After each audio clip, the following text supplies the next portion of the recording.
Marine Captain Brian Latendry died earlier this month in an explosion in Iraq. He was 27, a husband and father, and he was buried in Arlington National Cemetery, a few miles from where he grew up. As America observes Memorial Day, I have been directed by the President of the United States and the Commandant of the Marine Corps to inform you that today, 0530, your son was killed in action while in support of Operation Iraqi Freedom. Not very many of us can accomplish our goals or our dreams, and he always knew where he wanted to go, and he did it. A Gold Star family is one who has lost a loved one serving in the United States military. It's a distinction no family ever seeks, a bond shared through sacrifice, remembrance, and profound loss. I'm Nick Latendry, and I've been a Gold Star sibling for over 18 years. In those 18 years, I've learned that while ceremonies fade, medals are stored away, and life continues, the story doesn't end for the families left behind. This podcast is dedicated to remembering those who gave everything for their country and to telling the lesser-known stories, the quiet, powerful journeys of grief, strength, resilience, and hope that follows after the flags are folded and the crowds disperse. These are Gold Star Stories. This episode of Gold Star Stories is brought to you by nobody yet, but it could be you. If you're a business or brand that believes in honoring sacrifice and preserving American stories, we're looking for partners. We don't want these families recording in garages with glitchy audio and folding chairs. They deserve a studio quality space, a comfortable environment, and most of all, to be heard by millions. If that's something you'd be proud to support, reach out, help us say their name, and help the world hear it. GoldStarStoriesUSA.com. Let's build this together. Welcome to Gold Star Stories. I'm Nick Latendry, and I'm honored you're here with us today. This podcast exists because these stories matter. They matter to history, they matter to families, and they matter to every American who's ever benefited from the sacrifice of someone they may never meet. Today, we have the privilege of hearing from Amy Neiberger, a Gold Star sister, advocate, and someone who has turned deep personal loss into an unstoppable force for good. Before we dive in, I just want to remind you these stories aren't easy to tell. They aren't polished or political. They are real, they are raw, and they deserve to be remembered exactly as they are. Thank you for listening, for caring, and for helping us say their names.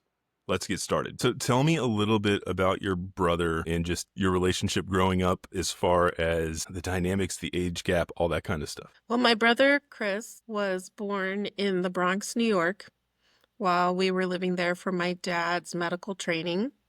But then he grew up in Florida, in Gainesville, which is the home of the University of Florida. Our dad was a professor there at the medical school, and he was the middle of my three brothers. I am actually a bit older than they are. So I am almost 14 years older than Chris. So I was often in kind of a semi-authority role with them. And so if they were trying to pull a prank on my parents, they were probably trying to pull it on me too. And I went to college in the same town where they lived. So I was still around when they were growing up. I was there. So like when I bought my first car, my brothers came over so I could drive them around the block in it. Things like that. That's cool. Yeah, I went to their birthday parties. My sophomore year of college, my mom was diagnosed with cancer and was in the hospital for a while. And so I actually helped take care of the boys during some of that with my dad. And they have a lot of funny stories from that, and including we got into a car accident in my college roommate's car, and that freaked them out. It wasn't really an accident. The car had like an oil problem and started spewing smoke while I was driving with the boys in it. Gotcha. And I had to like put them all out of the car and then figure out what to do with the burning car. So, but so growing up, they, were always together. The boys were very close in age to each other, so they weren't really, sometimes it didn't even feel like they were one individual people. They were like an entity of three, and always in motion, always active, always having fun. They had a great childhood. And as they got older, they definitely differentiated more. Chris was in ROTC in high school. He went to a different high school than my other brothers because that's what he wanted. He wanted to be a little different. As the middle boy, he was often the peacemaker, and he liked wrestling. He was in like a Navy ROTC unit in high school and was a good friend. He tended to be a little bit of a loner. So he had he had like a small group of close friends. So he was pretty set to join the service at one point or another after high school. Well, it's interesting. So he left ROTC, he graduated from high school, and then he went to college because I think he felt he was kind of supposed to follow the family pattern. I had graduated from high school and went to college. Eric had graduated from high school and went to college. So along came Chris. So he did the same thing. And he went to Florida State to be different, which is the arch rival school to the University of Florida, where Eric and I went. And when he was in Tallahassee, I think he had a really good time. And I think also didn't have his heart in it. He ended up coming home after a while and I think was casting about trying to figure things out.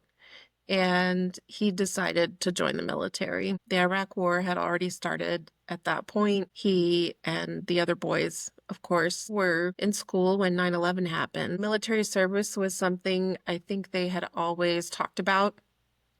I think it was something he always wanted to do. He always played Army. He loved firecrackers and fireworks. Like the kid had an arsenal all the time. He would get firecrackers, and you all live in Florida, so you know what a fire ant mound is. He loved to blow up fire ant mounds when he was a kid with firecrackers. So, I know, right? Can you imagine? So, that was just the kind of person he was. I kind of feel like it was something he wanted to do his whole life, that maybe he just needed permission to do, to join the military. And so he called me when he joined, and I remember I was actually leaving DC. I was getting on a commuter bus to go home, and he called and told me all about it. And I was like, you do know that, like, they're probably going to send you to Iraq, right? There's a war going on. And he was like, well, I want to go. I want to serve. I want to serve my country and do my part. I said, well, that's a really great thing, but I'm a little worried about you. And so he went to basic training and then went to Germany for more training. And then he was deployed to Iraq. One thing about him that was really great. So Chris loved history. And I was a World War II historian. I actually went to grad school in history. And so he would read my books sometimes. And when he was deployed, sometimes I would mail him some of my leftover World War II history books to read. He could be very thoughtful. He loved philosophy, Nietzsche, Foucault, some of the communist thinkers, Marx. He loved to sit at a cafe in Gainesville outside in the sun, drinking a very frothy, some kind of coffee drink usually. And he could take ideas and just twist them around for fun. Push them as far as he could just to make people freak out a little bit, like, oh my gosh, I can't believe he said that. And then you'd realize he was really just kind of pushing it to see how far it would go. So he could be very thoughtful, very witty. He was the kind of person who could drop a one-liner and make the whole room laugh. That kind of person. So he was also an Eagle Scout. All the boys were. Scouting was a big part of our family life for sure. And, so he did an Eagle project and got his Eagle. And they were also active at our church, locally a Methodist church. And so the boys had a great life. I mean, Chris had a good life, I think, growing up. And I think those values that our parents taught us really shaped a lot of who he was. He cared about his community. He cared about other people. Gainesville, like lots of communities in Florida, does have a homeless population. And one time somebody was telling me about how they were walking somewhere downtown and Chris stopped to talk to a homeless guy before he gave him some money. And that he was that kind of person. He saw people who were in need and he wanted to help. And he was a good person. I mean, I believe he served and cared for the people that he served with, having met some of them over the years.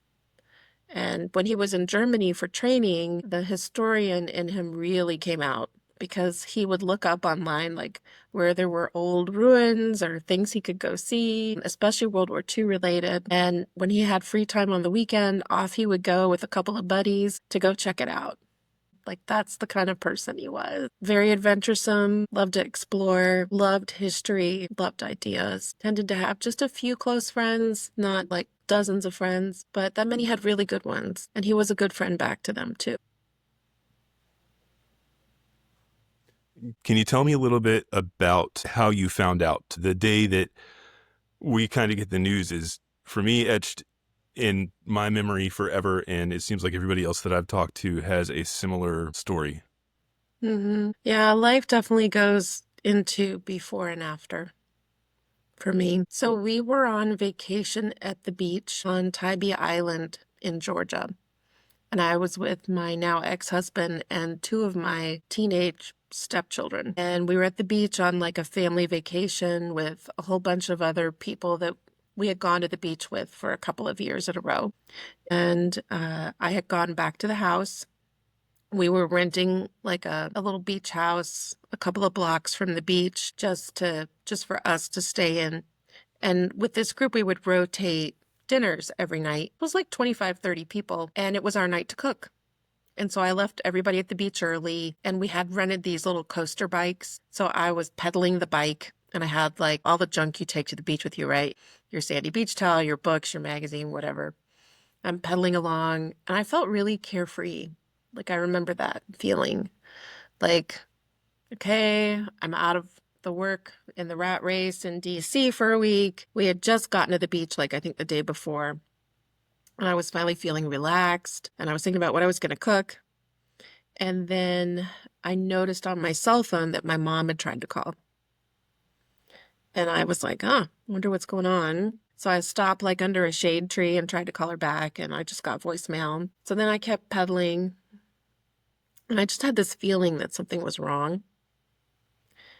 And so I got back to the beach house. My ex-husband was there. He was like working on the grill or whatever. And I went upstairs to the kitchen and started getting all the stuff ready. But it kept bothering me.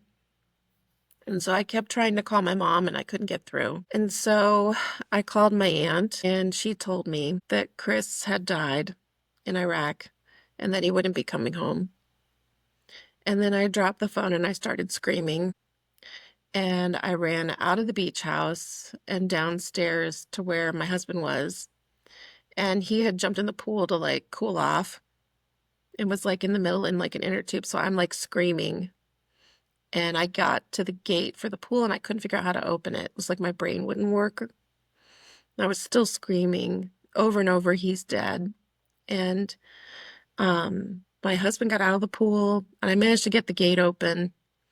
And then he just took me by the shoulders and asked me what was wrong. And then I kind of snapped out of it, and I told him what had happened. So, yeah. And then we had to tell all the people we were staying with that night that Chris had died. And that was really awkward and hard. And then we had to leave, and we went down to Florida to be with my family. And so when I got to Gainesville, I just had a suitcase with like what you take on vacation at the beach for a week. I didn't have clothes for a funeral. I didn't have time to go back to Virginia to go in my closet and get clothes. So like I had to go shopping at the mall and buy clothes, which was a weird experience. And, figure things out, like stuff to go to church. We had a church service and a huge event that was held for the whole community. And then everything for the burial was actually at my house. So Chris died on August 6th, which was 3 days after his 22nd birthday. And then the funeral at Arlington was the 16th, so only 10 days later. So it was very fast. And since I was the only immediate family member in the DC area, most of the things for the funeral here were at my home. And so I went immediately from the beach to my parents', where I was immediately managing media and figuring out funeral logistics for Florida, and then we had a church service in Florida. The Westboro Baptist protesters showed up outside. The Patriot Guard showed up outside too. And then immediately the day after the church service, we flew back to Virginia, and within 24 hours, people started arriving at our house. And so then it was, get ready, we have the funeral. So then we had the funeral at Arlington. And then the day after the funeral, which was August 17th, my ex-husband woke up with a stomach ache that had been bothering him. I took him to the doctor, and he had emergency surgery for a condition that could have killed him that day. And it was also our wedding anniversary. And that was all in 11 days. Damn. And I would say it took about 5 years to recover from those 11 days. I, So probably about 5 years to kind of get back to okay. So, I know a yeah. lot of people just kind of go on to that. Like, to me, a lot of it's a blur. Like, I remember it because I think I was told about it, or maybe there's a picture that'll spark my memory. But you definitely just go into autopilot, and people just kind of push you into certain places. I kind of feel like I can't imagine having to go from being in vacation mode to having to be, I mean, I'm sure you took on the role of consoling mom and dad quite a bit, which is what I felt like my role was. Console my parents first and foremost before I worried about my own emotions. And then Yeah, it was weird. I felt disconnected from them, to be honest. really, And there was so much to do. Like, it was hard to connect in some ways. Like, so the newspaper came, and like, I have carried journalist credentials off and on in my career. I'm pretty media friendly.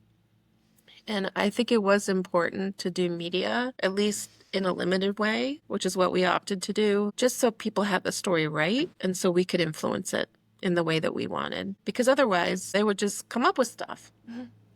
And sometimes it's not correct. Like, people don't intentionally try to get a story wrong, but sometimes they don't have the full story. And so literally, like, we drove to my parents' house from the beach, and that afternoon, my brothers and I sat down and talked to the newspaper. Like, it was that fast. We had just found out the night before. So, and even in the family, like, the news kind of trickled out. So my dad is a kidney specialist. He takes care of kids with pretty serious kidney problems. And every summer, the Neiberger family summer vacation is we go to kidney camp. And Dad takes care of kids who are really seriously sick, and they enjoy camp, and the rest of us are kind of there. And so over the years, everyone has been to kidney camp. And so my parents were at kidney camp when the military came to the house, and in Central Florida. And it just happened that one of my brothers had stopped at the house and opened the door and saw the military standing there. And then he had to actually call them at camp and say, there's 2 soldiers here at the house. They need to speak with you. You need to stay where you are, and they need to come to you. And my dad had said he knew in that moment that Chris had died, because they knew that the soldiers wouldn't come to the house if he was hurt. Like, we all know that. how far away were they? How far away was camp from the house? 2.5 hours. So they had to wait essentially They had two to and a half wait. hours before the military Yeah. would. That had to be an excruciating 2.5 hours. They had to wait. And when I wasn't there, I don't know what went on. But I know my mom said to me she looked at their shoes. And I don't blame her. I probably would have looked at their shoes too. And then they needed to tell us and to tell our immediate family. And so they decided they would try to tell us as in person as they could. And so they started north. To make it even more complicated, my dad technically couldn't leave the camp because they needed a doctor there for those kids. And so somehow the camp director found another pediatric nephrologist who could come to camp so my dad could leave. And then they came home and told Eric. They drove to Jacksonville and told Rob. He was at University of North Florida getting ready to take a final. And I guess she must have called my aunt. And then I think her original plan maybe was to call my husband and have him tell me, but there were some issues with our phones with everything going through near the beach. And so I actually think it was good I found out from my aunt. I think it saved my mom from having to tell yet another one of her kids that this had happened. And I think the worst moment that whole week, other than finding out, was, so we had a very nice casualty officer. I'm very convinced that she did everything absolutely by the book. She was very compassionate, kind, and good. And so she came with our minister to tell us some of the details of what had happened. And that was really hard. And I was sitting with my parents on the couch in the living room where the boys opened their Christmas presents and hearing what happened. And it was horrible. Like, that was probably the worst. Are you comfortable sharing about what happened at all? Chris was killed by an improvised explosive device. So it's a type of roadside bomb. And I did later file a FOIA request and get like the death investigation report. It was an explosively formed penetrator, an EFP designed to pierce armor. So it was a huge bomb, probably bigger than my car. It would have been buried in the road, and whoever detonated it with a cell phone would have seen them coming. They probably would have been able to just spot Chris sitting on the Humvee at the gun, which is where he was. And the blast was horrific. It was a horrific event. It was a traumatic event. And I did go to a workshop that TAPS offered called Did My Loved One Suffer? It was featured a doctor for the military who really, I think, understood battlefield trauma well, and he was able to talk about like the impact of those blasts and how they affect people. I think the one condolence from it was that the concussive force of the blast probably knocked him out before the actual bomb hit him. So like he didn't know what hit him. His death was traumatic and I would say gruesome. And so I think it was good to know that he probably didn't suffer. He didn't know. Because I think that's one thing that you worry about, right? Like, because when you first find out, all the military does is tell you they died. They don't tell you anything else because they don't know. They prioritize telling people. They want you to get that information from them directly. They don't want you to find it out some other way if they can avoid that. And so when they first come, they come and tell you they died. And then your mind goes places. And I'll admit, my mind went places too. Of, was he alone? Did he suffer? Did he know what was happening to him?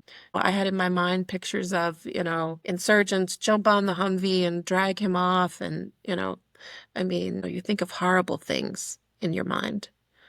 And then when our casualty officer talked to us, it was very clear it was a bomb blast that went off, that he may not have known what happened. But it's still really hard. It's hard to know that this happened to your loved one. When Chris was a little boy, he would sit on my lap. I was his big sister. And to realize that that kind of trauma happens to your loved one is really tough. How long did it take you to get involved with TAPS? I got involved pretty early on. I've always been a bit of a joiner. And on top of that, like my practice for work has shifted some. Things got very quiet. And so I had some free time. And it was October. Yeah, so Chris died in August and I started doing some things with TAPS in October. That's awesome that you got involved so quickly. Yeah, it really helped. It's funny because I'm still connected to some of the siblings I met early on. Like do you know Amanda Arciola? I don't think I do. Her brother's also buried at 60. He's a few more rows back. He died earlier in the Iraq War. And I met her very early on. And it's funny, she texted me this week something funny. She knew that my brother Chris sometimes liked to steal orange traffic cones. And she sent me a meme of traffic cones. That's cool. Like, here's somebody who understands. And we've been friends all these years. In that time period, she got married, she became a mom. Like, our lives have kind of been on these trajectories all this time. But we share this thing, which is our brothers had died serving their country. That's really cool that you have the connection. I have a few friends that, kind of understand it. And there's a few Gold Star families that'll reach out. I think one that continually is stuck in contact with me is actually a cousin of a Gold Star family member. Her name is Amy Bixler. Her cousin, Stephen Bixler, died the day after my brother. Oh, wow. So they're always at Arlington Cemetery the day after to celebrate there. And she always sends me a picture of my brother's gravestone whenever she goes, hey, thinking of you. And that kind of stuff is cool to me. Whenever I'm not expecting it, somebody's like, hey, I went and paid, an homage. And they send it and stuff. That's always nice. I would like those same things to be like not always down, like send me a hello, like a nice little like, hey, Yeah. this is funny too, not just always pictures of my brother's tombstone. But Yeah. I understand the sentiment. So Yeah, like the orange cone thing is just kind of an inside joke. And it's something that like that's our a beautiful family knows. detail that she remembered. You know what I mean? Yeah. That's a meaningful detail that, I'm sure you just took with you the rest of your day. Hell, the rest of your week is just a happy memory. Well, yeah, that somebody remembers him in that way and remembers the fun part of him because Yep. there's all these people who will talk about your loved one like they're a saint, right? Hmm. And like we're their siblings. We know they're not saints. Oh yeah, I know my brother was a dick. We He know used they're to not beat the hell saints. out of me. I still love him though. Like we know they're not saints. And and yes, the role that society has given them, the way society honors them, I appreciate it. Mhm. But it's really nice for somebody to remember such a human detail It is. about him, that he could be a funny guy. He could be a lot of fun. One of my And So Amy and I actually started our conversation talking about what it feels like to be part of a Gold Star family, dealing with grief, finding support, and figuring out how to keep moving forward. But when we sat down to put this episode together, we decided her brother Chris's story deserved to come first to keep him right at the center where he belongs. So now here's that original part of the conversation, some incredible insight on grief, community, and what it's really like living this life. my brother Christopher is buried really close to yours at Section 60 in Arlington National Cemetery. And it's kind of strange because we all know each other by where our loved ones are buried. Mm-hmm. And like that's how I know you. That's how I know your mom. And how I know a lot of the other families at Section 60, the other siblings and parents and stuff. And it's very strange that that's our frames of reference. Quite often, I don't even know sometimes what some of these people do for a living, or I don't know their political persuasions. I just know that we're united in how we feel about our loved ones. That And was a it is, big thought on this too. Is I think what held me back for a long time is I don't care about political affiliations when it comes to Gold Star, and I don't feel like anybody should to a certain extent. I mean, and I didn't want to get to a point where this was a political platform, because I don't care if you're a Democrat or a Republican. If you put your life on the line for our country, you deserve to be respected and remembered. So yeah. it held me back for a long time, because I felt like, along with this position, I felt like I had to be some sort of political too, and that's just not the case anymore, thankfully. Well, it's a really fine line to walk, and it's really hard because in my professional life, I do sometimes advocate for veterans for disability benefits, I've done work for many years for organizations that are actively involved in often suing the government to force them to pay disability benefits to veterans that have been wrongfully denied. And, quite often we're also advocating for improvements in laws. And those are often feel very political, but at the same time, they're very bipartisan issues. Everybody cares about our service members. Everyone agrees that the government should honor the promises it's made to them, that if they're injured or killed in the line of duty, that the government has an obligation to take care of them. Yet at the same time, veterans and Gold Star families, as we all know, can be very highly politicized. And that's really hard because nobody gives you a manual to all of this, right? When your loved Absolutely one not. dies, like there's no book somebody gives you that says, well, it's fine to advocate for improvements in benefits, but you don't want to appear with a certain politician on a stage, or you don't want to give endorsements, or you don't want to be seen with these other people who are mad about something else. Like there's a whole politicization that can occur. Mm-hmm. And at times, like, there are times that, like, yes, sometimes we can get the ear of someone because of our experience, but we have to be careful with that and how that's used and how we are used because I don't want politics touching my brother. I'm with I you. don't want that for him. I do believe he would care about the people he served with getting the benefits they're owed. I think as a soldier, he would have cared about that. And so I think my activism in that way is fine. Our family's also involved in some litigation related to my brother's death because of the type of bomb that killed him and how that is linked to a bunch of bad actors involved in terrorism. It's one of those things that is complicated and hard and doesn't always make sense. And sometimes there is advocacy that needs to happen for that too. No right or wrong, rule book that is given to you on how to manage all of this or navigate it related to your loss. To me, my brother is my kid brother who was a little boy in my memories. Like I remember when he and my other brothers chopped down the cherry tree in the front yard because it had died and mom said they could chop it down. I mean, I remember him refusing to eat broccoli at dinner and pouting and sitting under the dining room table and becoming a great person. And I don't want that to touch politics I feel because that his death so to hard. us is personal. It's not a political thing. And like I remember early on, like the first week after Chris died, like, I work in media relations, so I work Yes. with media all the time. I've done lots of press interviews, and I remember the local TV, I guess it was a radio station, was talking, and had called, and I was handling media on behalf of the family. And because, I've worked lots of press, I've worked lots of crisis, I thought I'd be fine. And even I was shocked with, a question I got from a radio station that made basically a political statement related to the war as part of the question. And like to us, like, my brother died for his country. Yes, there's a place for America to talk about the politics of war and is war appropriate or not, but that's not something you ask a grieving family that just found out a couple days before that their loved one died. Like there's a place for that conversation, People but it's get not very... in that moment.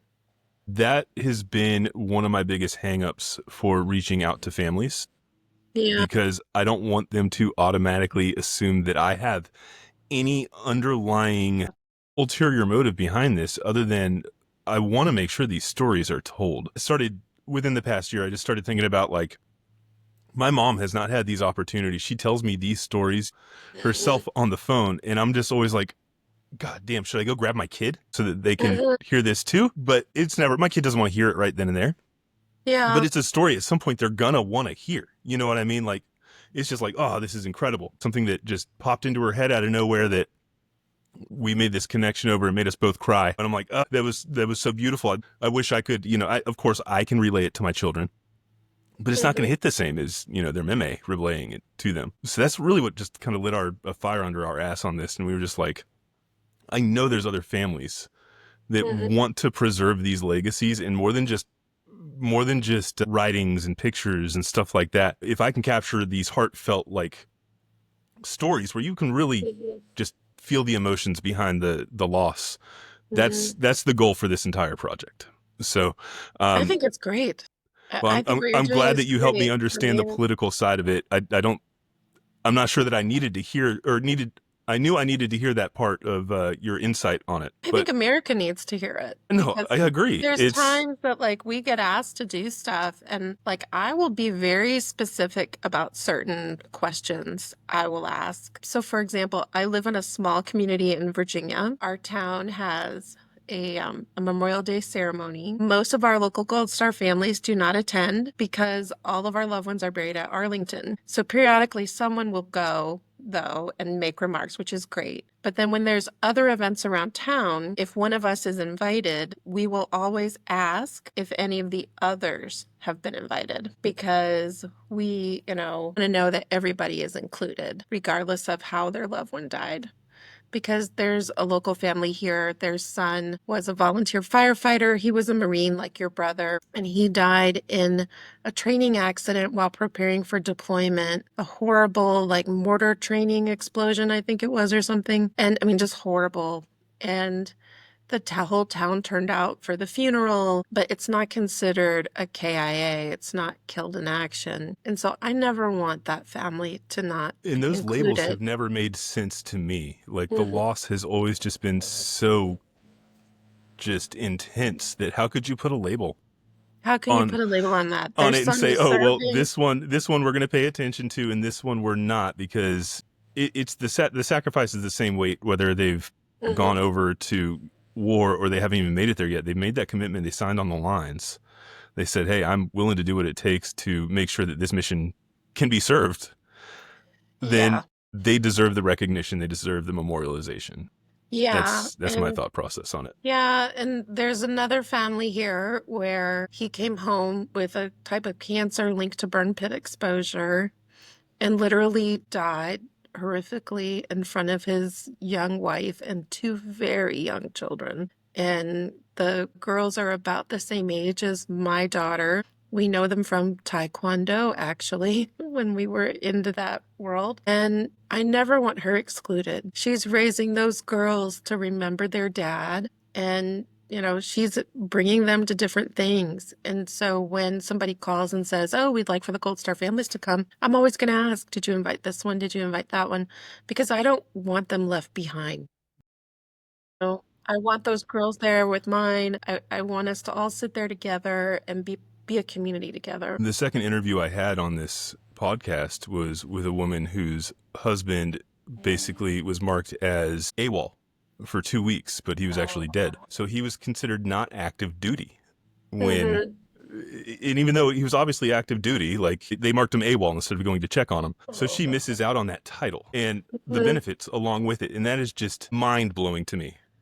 There's so absolutely much that goes mind-blowing. on. Yeah, And there's these a are the lot. stories that need to be heard. This has nothing to do with politics. This has to do with being a decent human being and just understanding like how these sacrifices affect every part of our lives too. Like it is interwoven in everything I have done since the day it has happened, one way or another, I'm sure. Well, it changes. I mean, you've become a dad, right? And I became a mom. I was a stepmom when my brother died, and my stepchildren were there when I found out, actually. But your perspective changes. Now you're a parent, and you get an idea of how profoundly this must have affected my parents. Yes, absolutely. How do they even get out of bed? Yep, and tears me apart. That is. I keep telling my mom whether she wants it to be it or not, she is the driving force behind this, because I just feel like the recognition is not there. She has lost a lot of her community over petty shit that she really had no control over. And these are people that should have been able to look over a lot of this petty stuff and been like, you know what? I understand, and I'm still here for you. Yeah. And I just feel like she hasn't gotten a lot of that. And I feel like by telling her story, at least people can understand maybe where she's coming from and where all these other families come from without having to go. It just sucks to have to sit down and be like the full explanation of, hey, this is why we are the way we are. We shouldn't have to do that. It should kind of be a known thing, I guess. Well, I mean, the reality is society in general doesn't know how to handle grieving. It doesn't know how to handle people who are actively grieving, and it's very uncomfortable for people to deal with that. And it's also, how do they deal with people who are traumatically bereaved? And then you add on to it, not only are most military families traumatically bereaved, their loved ones die suddenly, they often die violently, the family's often not with them at the time of the death, like we weren't able to be with them. This was somebody who wasn't expected to die. And then you add on top of that all the layers that society puts on it, which is they died for their country, they gave the ultimate sacrifice, all of which I believe, okay? But it adds to it. It adds to the experience. It makes it even heavier and bigger, and it's hard to carry at times. Like, we're always going to be known as Gold Star families. No matter what else I do in my life, I'm going to be remembered in many ways, probably because my brother died. And, that's something you carry in life, and it does affect how you view your life. Since my brother died, I have gotten divorced. I do think part of why I stayed in that marriage as long as I did was my ex-husband was with me when I found out my brother died. He went through those experiences of the early years after Chris had died. There's a lot that holds you to others in life. And when you've gone through loss like that, you don't necessarily want to let go of people either, even if maybe you had reached a point where it was time for that to happen. And so it changes how you view being a parent, how you talk to your kid. There's certain things that can drive me crazy. If we're at a sporting event and they stand for the national anthem, my kid better be standing.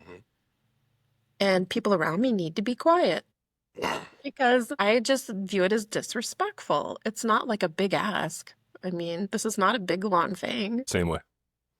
And then there's also times that you want to talk about your loved one and it seems like it's not noticed. Actually, it's kind of weird. This week, so my town is having this big fight with our town council and about keeping our police department. They don't think we can afford it, but the whole community wants the police department. We really need to keep our police department. And one of the things that came up when they were talking about all the things would be affected if they got rid of the police department is the Memorial Day ceremony. which I have attended some. And because they need the police to close the road because they have to put chairs in the road for the ceremony. And I actually went and made remarks at the town council meeting on Tuesday night saying how much we wanted to keep the police department. I had a bunch of other reasons too. I'm a former foster parent. Law enforcement often was involved with, making sure some of our kids who were vulnerable were safe. And I really toyed with, well, should I put in this thing about my brother in the Memorial Day ceremony?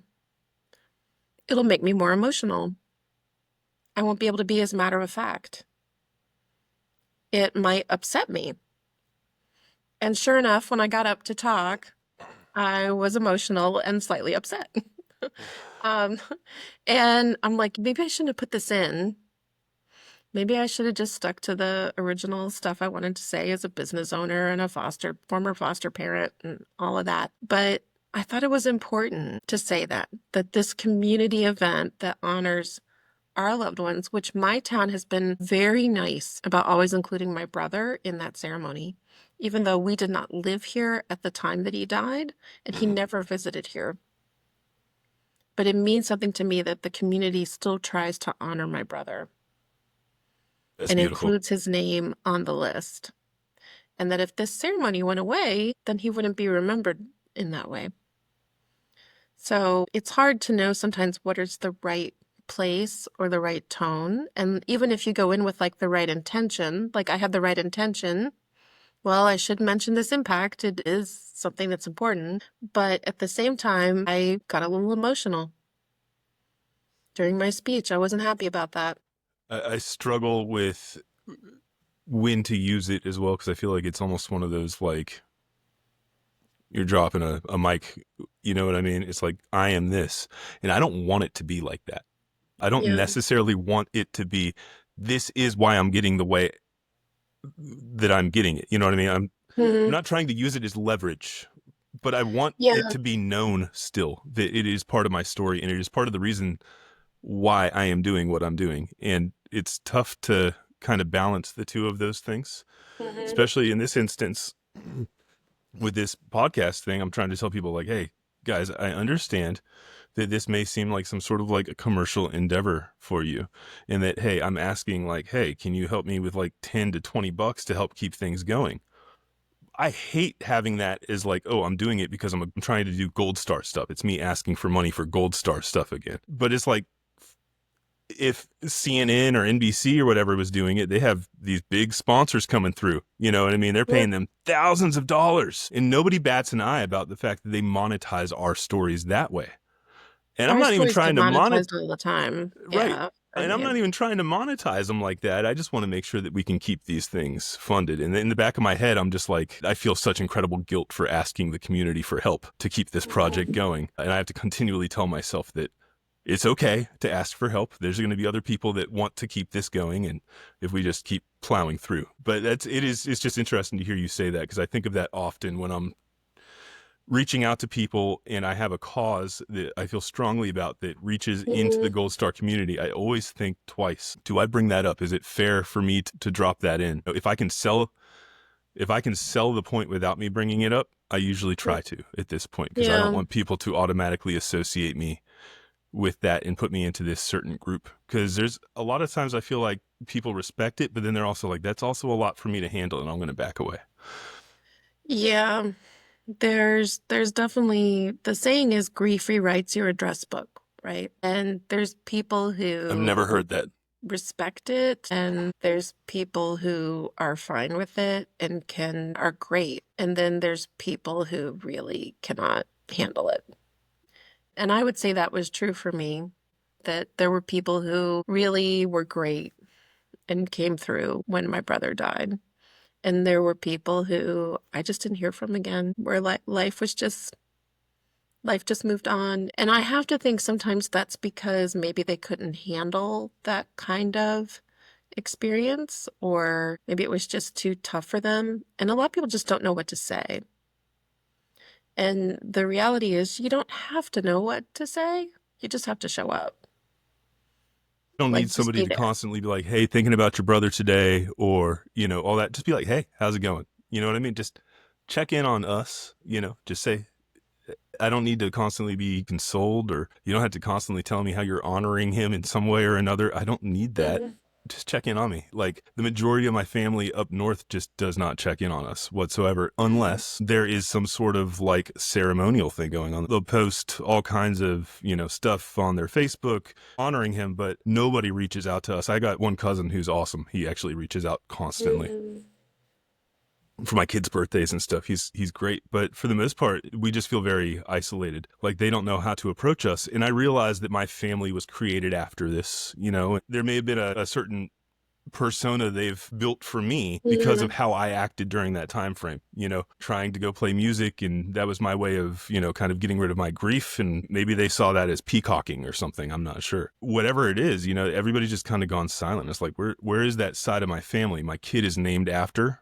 My brother, and that entire side of the family, they have no idea anything about. We have no pictures or anything. I know, it's crazy. That's and I'm mad about it at families this are point. complicated, aren't they? Yeah, I get it, and I understand, but I'm mad about it to the point to where it's like, at the very least, my children should be able to know where they came from. Yeah. Well, and also, distance doesn't help either. Distance definitely makes things difficult. But I also feel like in this day and age, you've got all kinds of different ways to remedy that. And you've got, kids that have, you can connect with on so many different levels. The biggest grief I have currently is that my kids don't have any familial support system outside of my wife and her family. My mom does the best she can, but they don't have cousins that check in on them. They don't have uncles that are parts of their lives. Yeah. They've got nobody coming in to fill that spot. And it's like, I feel like if my brother knew that was going to be a thing later on, he'd be like, hey, let's make sure, somebody steps up for Nicholas at some point to make sure that his kids have a way of, carrying the family legacy, so to speak. Yeah, That's, restraint, that's a grief of families mine. are weird. But I totally hear you. And like, I've had some family relationships change also because of my divorce, and clearly there were some things that went on that were pretty bad that people should have been checking on us about, and they didn't, So it's really tough because you want your child to feel that connection. And I have to think that, like, I have two other brothers, and one of them is in the Navy. And my brothers were really supportive of me when I went through my divorce stuff, and really helpful. And I have to think my brother Chris, who died, would have been too. That he would have shown up and helped too. And so I'm really grateful for that my family has been supportive, but it definitely has changed a lot of things too. Thank you for spending time with us today, and thank you for remembering. If there's one thing I've learned from sitting with these stories, is that memory is a powerful form of love, and that love is what keeps our heroes alive. Amy, thank you for sharing Chris with us, and to every listener, I hope today reminds you to say their names, tell their stories, and honor their lives, not just today, but every day moving forward. I want to take a minute to do something important. We raise our glasses today, whether you're holding coffee, water, a beer, or nothing at all, to honor not just a soldier, but a whole life, a brother, a son, a friend, a part of a family that loved him fiercely and still carries him with them every day. Who's special is Christopher Neiberger, who could level a room with a one-liner, who could make you laugh just by twisting a serious idea into something wild and brilliant. To Chris, who wasn't just about duty, but about kindness, who didn't just walk past a homeless man, but stopped, listened, and cared. To the ROTC cadet who wrestled, the history buff who chased World War II ruins across Germany, the prankster who left a trail of stolen traffic cones and exploded fire ant hills behind him. To the young man who sat proudly behind the gun of a Humvee, knowing the risks, knowing the weight of the moment, and choosing to serve anyway. To a life full of curiosity, loyalty, mischief, bravery, and heart. And to his sister Amy, who took her grief and built something powerful out of it, who didn't just survive the loss, but chose to carry Chris's legacy forward with strength, resilience, compassion, and courage. Today, because of her, because of people like her, these stories are not lost to time. Say their name, Specialist Christopher Neiberger.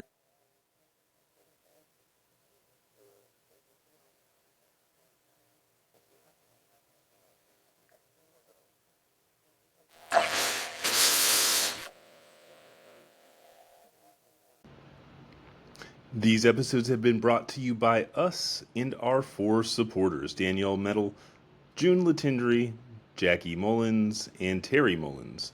If you would like to support us by buying us a metaphorical coffee or slice of pizza, you can visit buymeacoffee.com/goldstarstories. Every contribution goes towards making sure these stories are heard by millions.